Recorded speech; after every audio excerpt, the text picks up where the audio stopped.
Welcome to Deer Hunt, Wisconsin 2017. I'm Dan Small. For 26 years, we've produced this special program designed to bring you up to date on deer management issues and hunting opportunities here in Wisconsin. As always, we'll cover the basic information you'll need to have a successful deer season.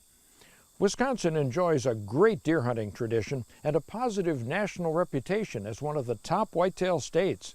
We'll focus on that tradition of families and friends returning to the familiar hunting grounds we cherish. Again this year, there are some new regulations, and we'll go over those to help you understand the rules before you step into the woods on opening morning. And as always, we'll provide a forecast for this year's hunt in each region of the state.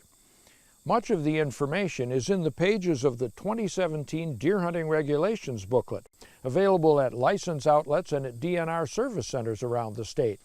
Some rules have changed since the booklets were printed this past summer. We'll post further changes on the Deer Hunt Wisconsin Facebook page.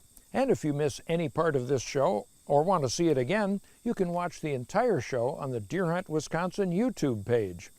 The Go Wild licensing and registration system is now in its third year, and through Go Wild you can purchase your deer license, select your antlerless tags, and print them all at home at no cost.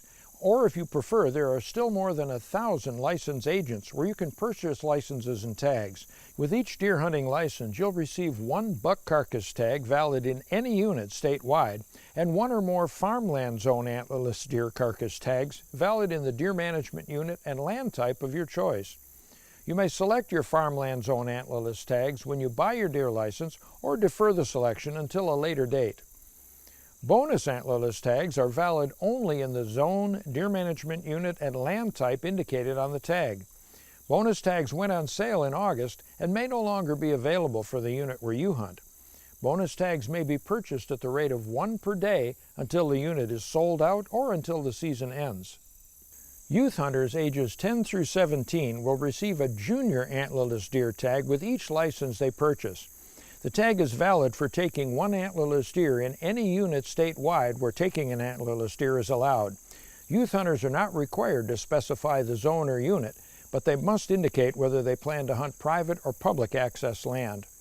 There are also special opportunities for Class A or C disabled hunters as well, and those are spelled out in the regulations and online. You must carry proof of a valid deer hunting license and deer tags when hunting, but you're no longer required to carry your carcass tags in the field or attach them to your deer. And tags no longer have to be validated or kept with the meat. Proof can be in the form of a Go Wild conservation card, your authenticated Wisconsin driver's license, printed copies of your license and tags, or a digital copy of your license and tags displayed on a smartphone or tablet. All deer taken must still be registered by 5 p.m. on the day after harvest, and you'll need your carcass tag numbers to do that. To sum up these changes again, you must carry proof of your license and tags, but you do not have to carry or attach your carcass tag to a harvested deer. You must, however, register a deer by 5 p.m. the day after you harvest it. You can register a deer easily online or by phone. Instructions are printed right on the tag. You can also register a deer at participating walk-in stations. Just look for one of these signs. This year, the 9-day firearms deer season runs from November 18th through the 26th, and the muzzleloader season runs for 10 days immediately following the gun season, November 27th through December 6th. The 4-day December antlerless deer hunt will run from December 7th through the 10th, but only in deer management units that allow antlerless harvest. There's no antlerless harvest in Ashland, Vilas, and Iron counties, and that part of Eau Claire County east of Highway 27. The antlerless-only holiday hunt is back this year, and it runs from December 24th through January 1st in all or part of the 17 counties shown on this map. To participate, you or someone in your party must have an unused antlerless tag for the unit where you're hunting.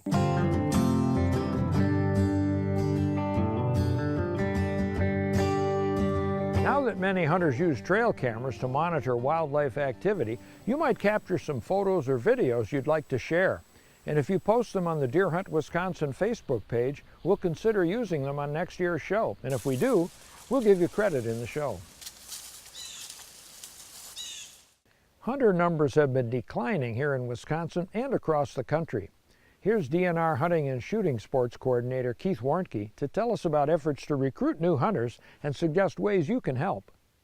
We know that the number of hunters, including deer hunters in Wisconsin, has been declining slowly over the past at least 10 years, maybe longer.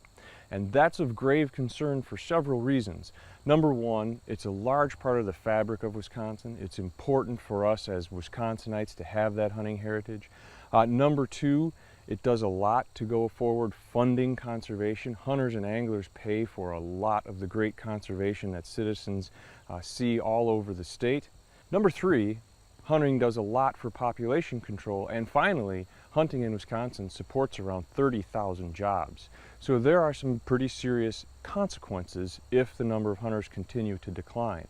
Now, as a hunter, you may be asking yourself, what can I do to help? How can I get involved? Well, we know from surveys that the most important reason somebody actually went and bought a hunting license was because someone asked them to. If they had never been a hunter in the past, someone asked them and they went and bought a license. If they had maybe been a hunter in the past but dropped out of hunting and they bought a license because someone invited them back.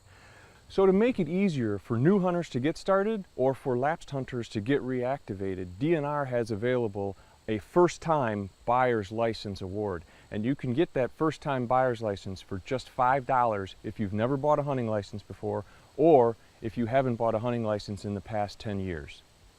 Another program that we have is a mentored hunting program, which allows anyone in the state who's interested in hunting to give it a try sort of before they buy, right?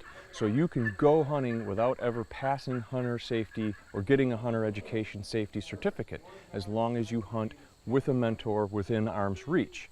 Now, one of the nice things is that we have mentor rewards program to go along with that. So if you as a mentor or active Wisconsin deer hunter invite 3 people in to buy a first-time buyer's license and they list you as the person who recruited them to buy that license, you end up getting a half-price license the next time you buy a Wisconsin DNR license. One way to recruit new hunters and conservationists is to introduce youngsters to the outdoors at an early age. The Midwest Outdoor Heritage Education Expo, an annual event held each May, gets middle school kids from all across Wisconsin outdoors for a day of fun and learning at the McKenzie Center near Poynette. Let's enjoy the sights and sounds of kids having fun and making a connection with nature and natural resources. As many of us have been introduced as young people into outdoor recreation and valued that in our lives and conservation, that's what a great event like the Mohi event here today is doing. And I believe it's a record attendance this year. I believe we had over 2,700 youth sign up for this event. I can say on behalf of the DNR how proud we are to be part of this and to help carry on that rich outdoor conservation and recreation legacy that Wisconsin is known for. Thank you to the sponsors for letting us try archery and other stuff. I learned how to shoot a bow. You should definitely come here because it's really fun. We're really excited to see these students have such a wonderful time here because they go home and they tell these stories to their siblings, their parents, maybe grandparents, aunts and uncles, and it really has a ripple effect throughout the whole family. By tying the fly, they can take something they made themselves and go catch fish and get them hooked on fishing. Hunters, fishers, and trappers pay for the outdoors in the state of Wisconsin. As such, our license fees, our ammunition and gun purchases, the excise tax is put into a segregated fund, and that's what's paying for everybody's use of the outdoors. And if I could get across any message at all to young people, it would be that hunting's a good thing and it's a great way to get physical exercise. Perfect. No instruction at all, she's got 3 bullseyes. Number one, we want to instill firearm safety. No matter, sometime in their life they're going to come across a firearm. And with that, we want them to know how to handle it and handle it safely. Today's youth has really grown in the shooting scholastic sports programs, whether it's a rifle, pistol, shotgun. And with that comes a whole new responsibility. They get to experience day-old chicks that have been raised on the Poynette Game Farm that we bring in so they can have hands-on experience to what a little baby's all about. but then also to be able to educate the parents and mentors and sponsors that come in. We're all connected to bring a hunting experience to our youth. 150 years ago, there were elk all over Wisconsin, and of course, then there were none. You know, a loss of habitat. We define what habitat is for the kids, and then to hear that we can bring elk back, and now we have a population of over 225 elk, and the population is growing every year with more elk being born, young calves being born every year. It's a pretty good success story, and the kids get a positive reinforcement about what it means to have an active role in conservation management. So that's great, isn't it? Events like this often spark an interest in these activities, so organizers provide participants with information about where to go from here. Students and educators learn about mentored outdoor skills training programs available in their area throughout the year, so any expo guest can take the next step towards becoming a safe and ethical hunter, angler, trapper, or birder. Chronic wasting disease was discovered in Wisconsin's deer herd in Dane County in 2002, and since then it's spread to other areas of the state.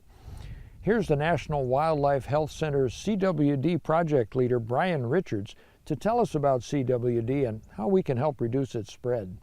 CWD, chronic wasting disease, is a fatal, neurodegenerative, contagious disease of North American members of the deer family. So in Wisconsin, we're talking white-tailed deer and North American elk. Chronic wasting disease is transmitted via uptake of infectious agent. CWD positive animals are shedding that infectious agent, or rogue prion protein, throughout their bodily fluids, including saliva, urine, and feces. So through close physical contact, including nose-to-nose contact, it's fairly easy to see how that infectious agent can be picked up by a healthy, naive, susceptible animal. So if you are doing anything, including baiting or feeding, which brings inordinately large numbers of deer into the same space and time, if one of those animals has CWD and is actively shedding that agent out into the environment, we enhance greatly the risk of transmission at those sites. In areas of southwestern Wisconsin, prevalence, or the proportion of animals that are CWD positive, has risen dramatically. In the north central portion of Iowa County, in excess of 40% of adult males now are infected with chronic wasting disease. So you get into these older age categories, especially of males, and if you harvest a 3.5, 4.5-year-old buck, literally it's a coin flip as to whether this deer has CWD. A recent scientific study involving CWD was conducted using macaques, a close primate relative of humans. Some of the animals in this study were fed CWD positive venison, the same thing you or I might consume if we don't get our deer tested. And several of these animals did contract chronic wasting disease. To date, there are no known instances where CWD has breached that barrier and caused disease in humans. However, the bulk of the science conducted suggests that there is a small positive chance that CWD could cross over into human hosts. It does not, however, indicate that CWD will transmit into a human disease. Hunters often ask whether they should be concerned and what type of precautions they should take regarding the consumption of CWD positive meat. The World Health Organization has been very consistent since the 1990s and recommends that no portion of any animal with a transmissible spongiform encephalopathy, including CWD, enter the human and/or animal food chains. The United States Centers for Disease Control also has published guidelines and recommendations out there for hunters. Their recommendations are that if you hunt in an area where CWD is known to exist, that you strongly consider getting your deer tested. And if that deer tests positive for CWD, that you should not consume any portion of that animal. Go hunting this fall. Be safe, have fun, spread the hunting heritage. And if you're hunting where CWD exists, consider having your deer tested, and please make sure that carcass does not end up out in the environment. Regardless of where you hunt in Wisconsin, it's a good idea to have your deer tested for CWD. There are collection and sampling stations in the CWD-affected areas of southern Wisconsin and elsewhere in the state. You can find a sampling station near you on the DNR website under keywords CWD sampling. Related to CWD monitoring, there are some changes in the baiting and feeding regulations this year. In some counties where baiting and feeding were banned, it's now legal to use bait, because no new cases of CWD have been found. County regulations will continue to change as new cases are found, or if no new cases are detected within a certain time frame. Check the Deer Hunt Wisconsin Facebook page for updates. With another mild winter, a very wet summer, and reports of increased sightings, deer car collisions, and other measurable data throughout the state, all indicators point toward high expectations for an excellent deer hunting season in 2017. Here's a forecast for the upcoming gun deer season provided by DNR biologists from around the state.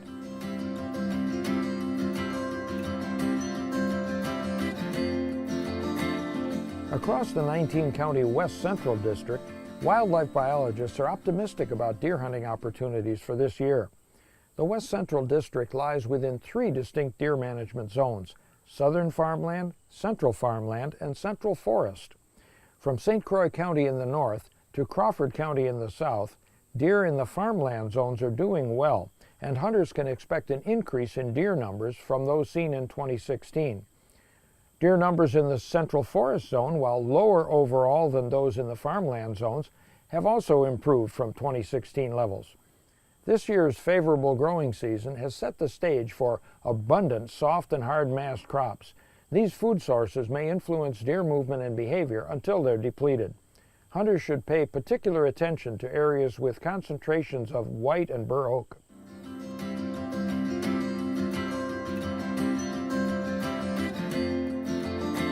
Deer in the northern district came through the mild winter in good condition. Early spring greenup provided good nutrition, and better than average fawn production helped boost deer numbers across the north. With back-to-back mild winters and deer with strong fat reserves, hunters could see larger bucks with greater antler development this fall. Large blocks of public or public access lands managed for young forest deer habitat exist in this part of the state. In the past few years, public land managers have reported less hunting pressure. Not only are deer numbers growing, but decreased pressure can help bucks move into the more mature age classes. Twin and triplet fawn sightings were reported in some areas. Ashland, Iron, and Vilas counties will have a bucks-only season structure this year, but hunters should expect to see more antlerless deer and yearling bucks than last year.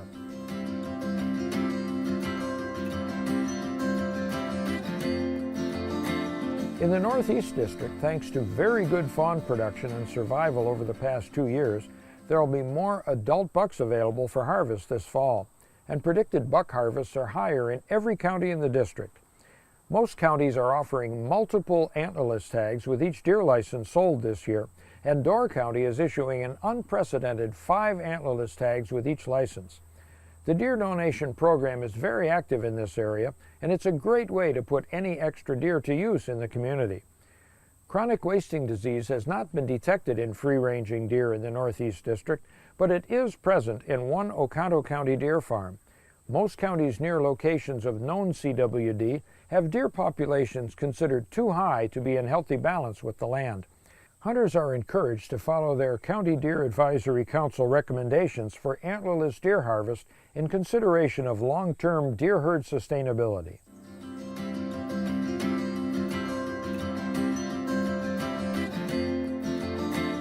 Consecutive mild winters, combined with a reduced antlerless harvest since 2014, have led to herd growth across the 18-county Southern District, all of which falls within the southern farmland zone.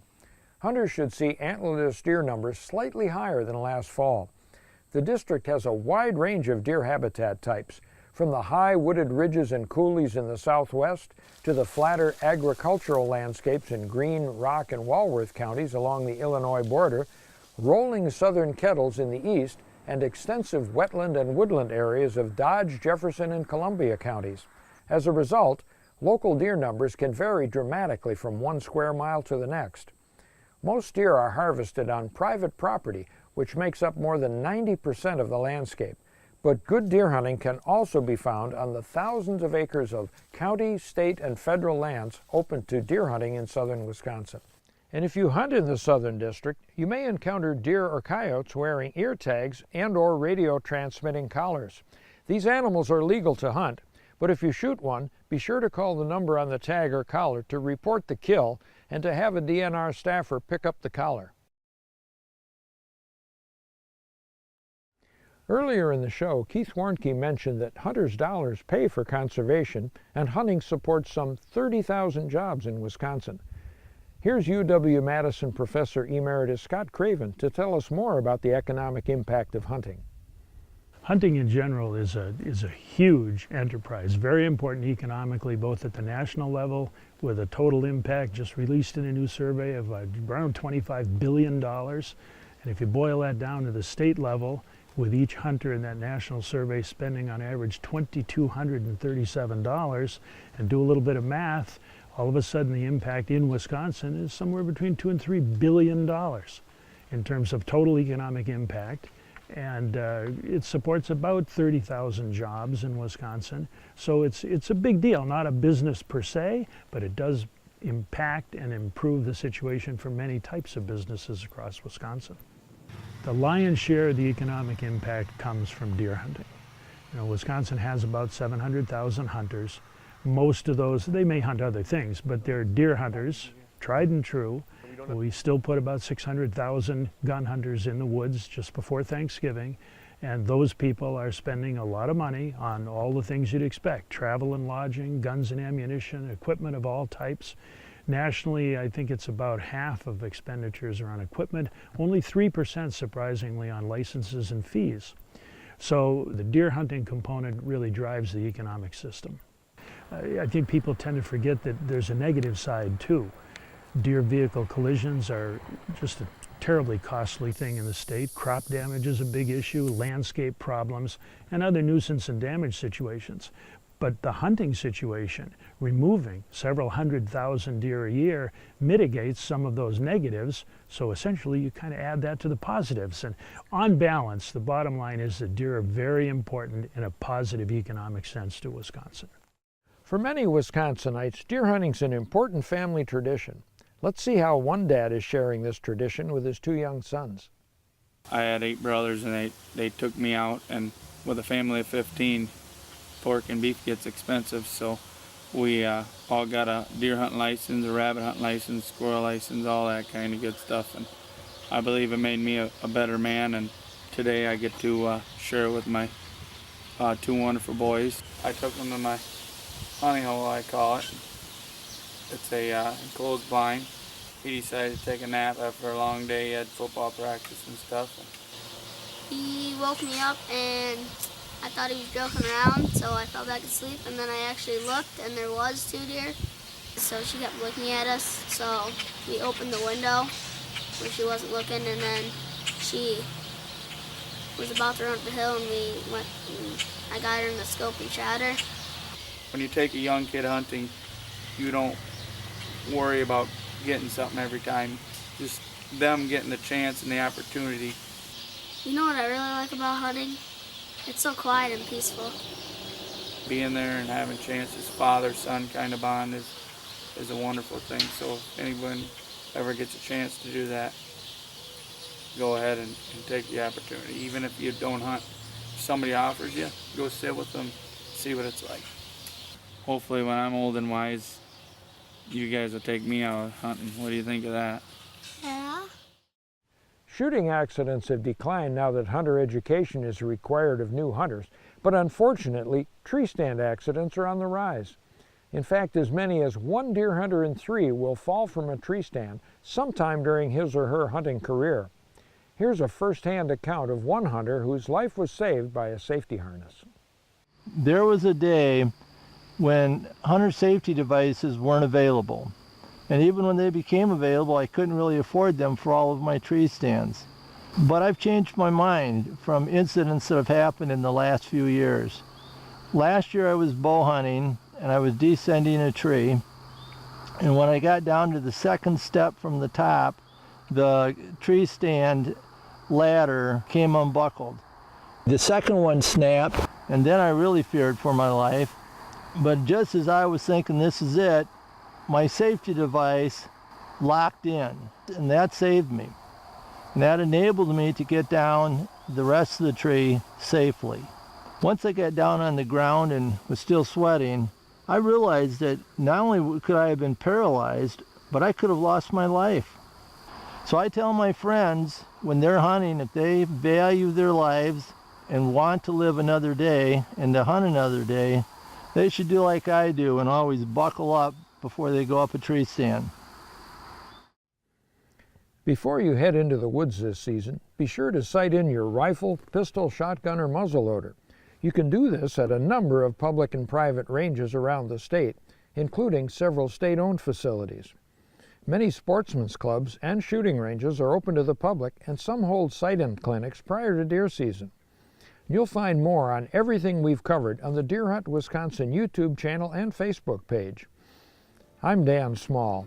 Have a safe and successful deer season, and be sure to join us again next year for another episode of Deer Hunt Wisconsin. Wow.